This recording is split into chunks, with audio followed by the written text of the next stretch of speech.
By that time, Santiago had reached this native. There is nothing left of the marlin except the skeleton, the bony head, and the sail-like tail.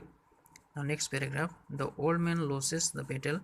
The winner takes nothing but the sense of having fought to the limits of his strength, of having shown that what a man can do when it is necessary. He is undefeated only because he tried his best to get success. Enemies break through Santiago's lines of defense. As for Santiago himself, he has reached a condition of absolute physical exhaustion as well as absolute but not exact humanity. Santiago victory is the moral victory of having persisted in his purpose without permanent damage of his belief the worth of what he has been doing. Now, next paragraph. Hemingway's novel is based on an anecdote which he has recorded in an article in a periodical published in 1936.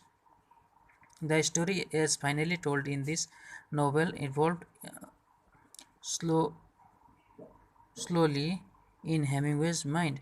Concentrating on the shape of the anecdote alone, a reader might argue the incident is nearly incredible. Strictly speaking, the man, Santiago, is only a simple fisherman like his namesake.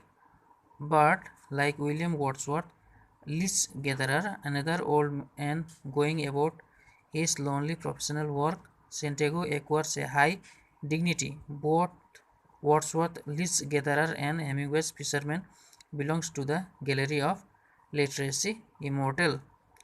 Okay, now next paragraph.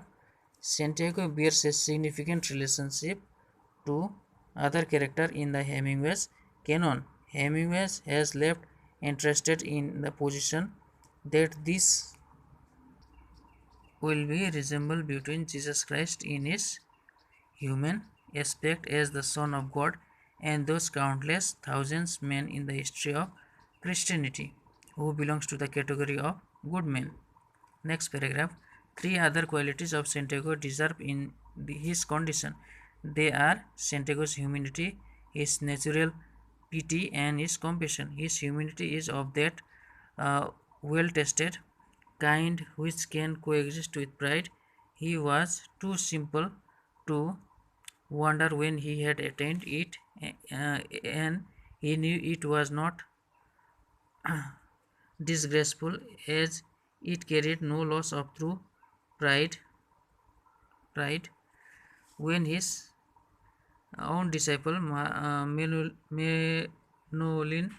Menolin calls him the best fisherman. Santiago Santiago replies, "No, I know others better."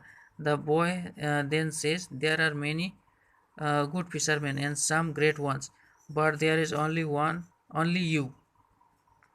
The humanity remains as the natural companion of Santiago. Santiago is a pious old man. The pity appears in his constant unquestioning awareness of a supernatural power, at once outside and inside.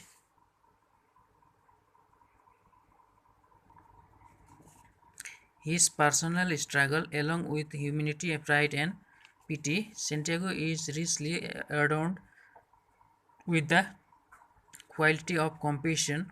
His principal friends on the ocean are the flying fish. He loves the green turtles of the sea. Now, next paragraph. Hemingway's hero Santiago experience is a form of martyrdom. His humanity and simplicity does not allow to mar his achievements by only martyrdom. Man is not made for defeat, he says at one point, and he acts in accordance with it.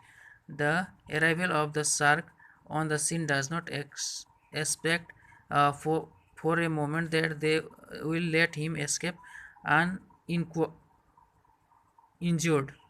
He is moral realist. In a sense, the old man and the sea is a study in pain, in the endurance of pain, and in the value of that endurance. He is not an entirely new character in Hemingway's fiction. He is a development of a code hero as depicted by Hemingway in some of the previous novels. A, a man can be destroyed but not defeated.